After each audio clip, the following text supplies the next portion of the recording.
Jangan lupa like, komen, dan subscribe. Serta aktifkan lonceng notifikasi.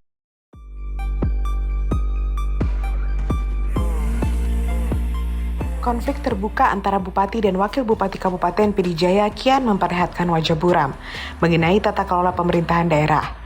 Lihatlah, saat masyarakat PD Jaya berharap hadirnya kepemimpinan yang solid dan fokus pada pembangunan, terutama pasca terjadinya musibah banjir bandang akhir November 2025 lalu, yang terjadi justru sebaliknya. Pertikaian internal yang mencuat ke ruang publik memantik kegaduhan dan mengerus kepercayaan rakyat. Akibat situasi ini, memaksa pemerintah Aceh untuk turun tangan. Wakil Gubernur Aceh Fadlullah melakukan mediasi langsung perselisihan tersebut pada Kamis 2 April 2026 di kantor Gubernur Aceh Banda Aceh. Tentu mediasi ini bukan inisiatif biasa, melainkan tindak lanjut atas arahan pemerintah pusat yang menilai konflik tersebut telah melampaui batas kewajaran. Namun lebih dari sekedar upaya penyelesaian konflik, intervensi ini sesungguhnya menjadi cermin dari kegagalan kepemimpinan di tingkat kabupaten, sekaligus menunjukkan bahwa komunikasi, koordinasi, dan kedewasaan politik di antara keduanya berada pada titik yang memprihatinkan. Sejak awal, relasi antara bupati dan wakil bupati seharusnya dibangun atas dasar kemitraan strategis. Maklum, keduanya dipilih dalam satu paket oleh rakyat, membawa mandat yang sama dan memikul tanggung jawab kolektif untuk menjalankan roda pemerintahan. Dan pada Pilkada 2024 lalu, pasangan ini diusung dua parnas, yaitu PAN dan PKB, serta tiga parlok, yaitu PAS Aceh, PNA, dan Gaptat. Namun yang terjadi di PD Jaya usai terpilih dan menerima mandat rakyat justru memperlihatkan relasi yang timpang, penuh kecurigaan, dan minim kepercayaan. Syahdan, perselisihan ini dipicu oleh pernyataan Wakil Bupati Hasan Basri yang mengaku belum menerima pelimpahan kewenangan dari Bupati Sibral Malaysia. Bahkan setelahnya lebih dari 1 tahun sejak pelantikan pada 18 Februari 2025. Itu sebabnya tanggal 27 Maret 2026, Hasan Basri melayangkan surat protes kepada Sibral. Ia menegaskan bahwa kondisi tersebut bertentangan dengan ketentuan peraturan perundang-undangan yang berlaku. Menurut Hasan Basri, secara normatif, Undang-Undang Nomor 11 Tahun 2006 tentang Pemerintahan Aceh serta Undang-Undang Nomor 23 Tahun 2014 tentang Pemerintahan Daerah dengan jelas mengatur pentingnya pembagian tugas antara kepala daerah dan wakil kepala daerah. Ini bermakna pelimpahan sebagian kewenangan bukan sekedar formalitas administratif, melainkan instrumen penting untuk memastikan efektivitas pemerintahan. Namun persoalannya tidak berhenti pada benar atau salah secara hukum. Cara konflik ini berkembang justru memperlihatkan kegagalan kedua pihak dalam mengelola perbedaan secara dewasa. Bupati di satu sisi lain dinilai tidak menunjukkan itikat baik untuk membangun kerjasama yang sehat dengan wakilnya. Tidak adanya pelimpahan kewenangan selama lebih dari 1 tahun adalah indikasi kuat adanya persoalan serius dalam manajemen kepemimpinan. Di sisi lain, langkah wakil bupati yang memilih mengangkat persoalan ini ke ruang publik juga patut dikritisi. Alih-alih menyelesaikan melalui jalur internal atau mekanisme koordinasi yang berbeda, ia justru membuka konflik tersebut secara terbuka, yang pada akhirnya memperkeruh suasana. Tindakan ini berpotensi menciptakan polarisasi baik di lingkungan birokrasi maupun di tengah masyarakat.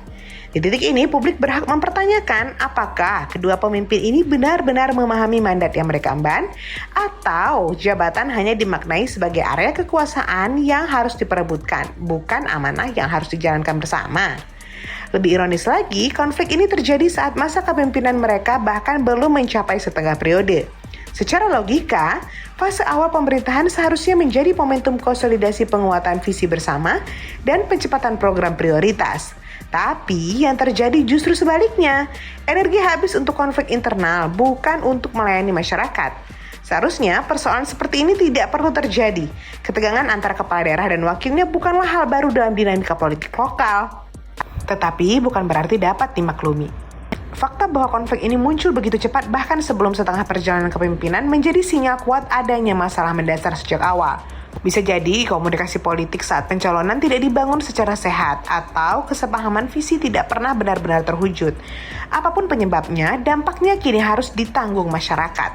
Birokrasi di tingkat kabupaten pun berpotensi terdampak. Ketidakjelasan pembagian kewenangan dapat menciptakan kebingungan dalam pelaksanaan tugas, memperlambat pengambilan keputusan, dan membuka ruang bagi tarik-menarik kepentingan internal pemerintahan.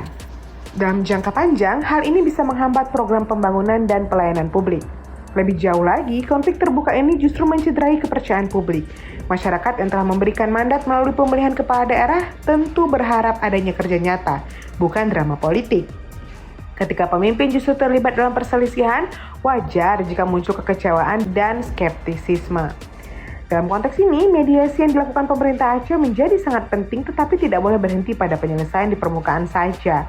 Mediasi harus mampu menyentuh akar persoalan, memperjelas pembagian kewenangan, membangun kembali komunikasi, dan yang terpenting, menegaskan komitmen kedua pihak terhadap kepentingan publik.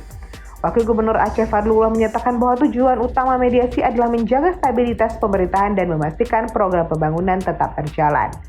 Pernyataan ini sekaligus menjadi pengingat bahwa konflik elit tidak boleh mengorbankan kepentingan rakyat. Namun demikian, keberhasilan mediasi sangat tergantung pada kemauan kedua belah pihak untuk berubah. Tanpa itikat baik, mediasi hanya akan menjadi formalitas tanpa dampak nyata. Bahkan tidak menutup kemungkinan konflik tersebut akan kembali muncul dalam bentuk yang berbeda. Disinilah pentingnya refleksi bagi kedua pemimpin. Jabatan yang mereka emban bukanlah milik pribadi melainkan amanah dari rakyat. Karena itu, setiap keputusan, tindakan, bahkan setiap konflik yang mereka ciptakan akan berdampak langsung pada kehidupan rakyat. Kini, saatnya Bupati dan Wakil Bupati PDJ menurunkan ego mereka masing-masing dan bersabar sesuai dengan ikon mereka saat bertarung dulu, yaitu pasangan sabar, Sibral dan Hasan. Sebab kepemimpinan daerah bukan tentang siapa yang lebih berkuasa, tetapi bagaimana kekuasaan digunakan untuk melayani.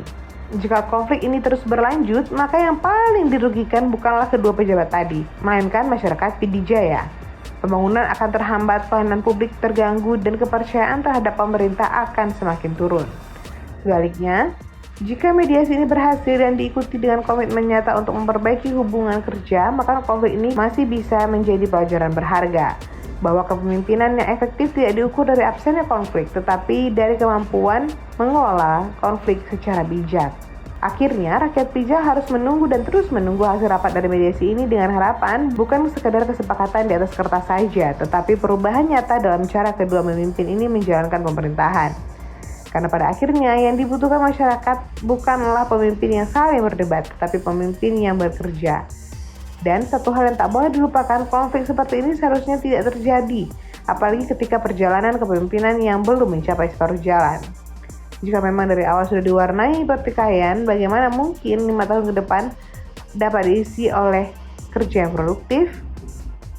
Sekali lagi, masyarakat PDJ menunggu jawaban yang hanya bisa diberikan melalui tindakan nyata, bukan sekedar kata-kata, apalagi konflik karena kewenangan dan kuasa.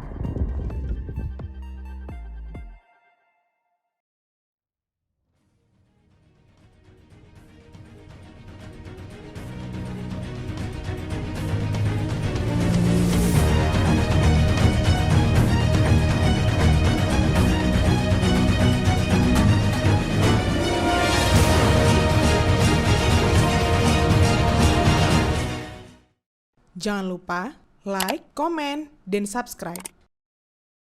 Serta aktifkan lonceng notifikasi.